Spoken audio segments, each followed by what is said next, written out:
guys, welcome back to The Bright Side. Macy here, the Bright Side Girl. Today we're talking about rereading some of my childhood favorites. So one of my bookish goals for 2019, which I don't think I ever made like official, was to read some of the books that I love from my childhood. Up until the last couple years, I did the majority of my reading from like young childhood to middle grade, a little bit past middle grade. I've always read a lot, but those were just the times that I read the most.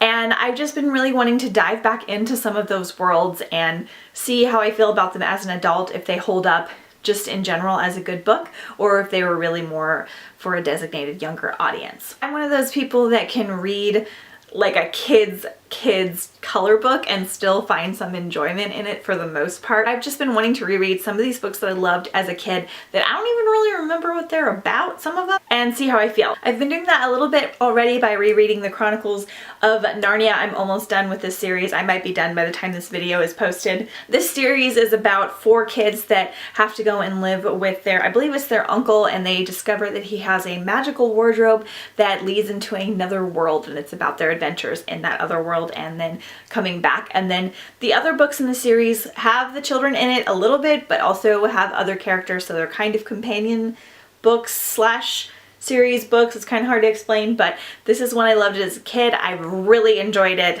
this time around as well so far. The next one kind of on my brain is The Little House on the Prairie by Laura Ingalls Wilder. These came out in the 1930s but are set during the 1800s, during pioneer times. The first book in this series is actually Little House in the Big Woods, and these are definitely more middle grade, like chapter books. Like, it's gonna be super easy to get through these. I have so many fond memories reading this series as a kid. It's one of my mom's all-time favorite series as well. I just loved like that old westy vibe that it gave me, and I haven't read anything else that was set in that era. When I was reading these, we were playing a lot of like Oregon Trail, and so it kind of went along with it. And I remember like making the candy and stuff that they would make like when the winter was cold, and like pretending that I was in the Old West. So I absolutely love these. I think they're going to hold up really good, so this is kind of next on my mind as far as like things for rereading. I have a couple of classics here. I have Anne of Green Gables by Ellen Montgomery. This one I definitely want to reread this year. I am not sure if I'm doing this one via audiobook or physical book. A lot of these I'm rereading via audiobook to see how the audiobooks are. This is about an orphan named Anne who goes to live with an older couple that think that they're getting a boy, and they're actually getting a young girl with a lot of emotions and a lot to say, and it's one of my all-time favorite books. I read it a couple times, but I want to carry on because I haven't read all the books in the series, which I believe are not just middle grade, like they carry on into kind of like a young adult classified category, but I love it. And then I want to like watch the new Netflix show because I haven't watched that yet. Another classic is A Little Princess by Frances Hodgson Burnett, who is one of my all-time favorite authors. She also wrote The Secret Garden, which I reread last year and bawled my eyes out during reading because it was so special. This is about a young girl that comes from a wealthy family who winds up going to a boarding school, and then her parents die and she winds up becoming like a servant for the school, and she winds up getting treated really badly because she doesn't have money anymore. It is just so good. It's about friendship and growing up and dreaming and believing and treating people well, and it has such great life lessons. I'm really excited to reread this one. Another series sort of that I'd like to get back into is the American Girl books, which were my all-time favorite growing up until like about 13, I think. This is Kaya's story collection. I've been collecting these like beautiful gold story collections, but they're normally very small chapter books. They're like 6-book chapter books are in here, and there's like Samantha and Kirsten, and they're all set in different time periods, and so you learn a lot from that time period, but they're about young girls and growing up and friendship and just different things. So this one is about Kaya, who is Native American, and it's from the 1764 to be specific.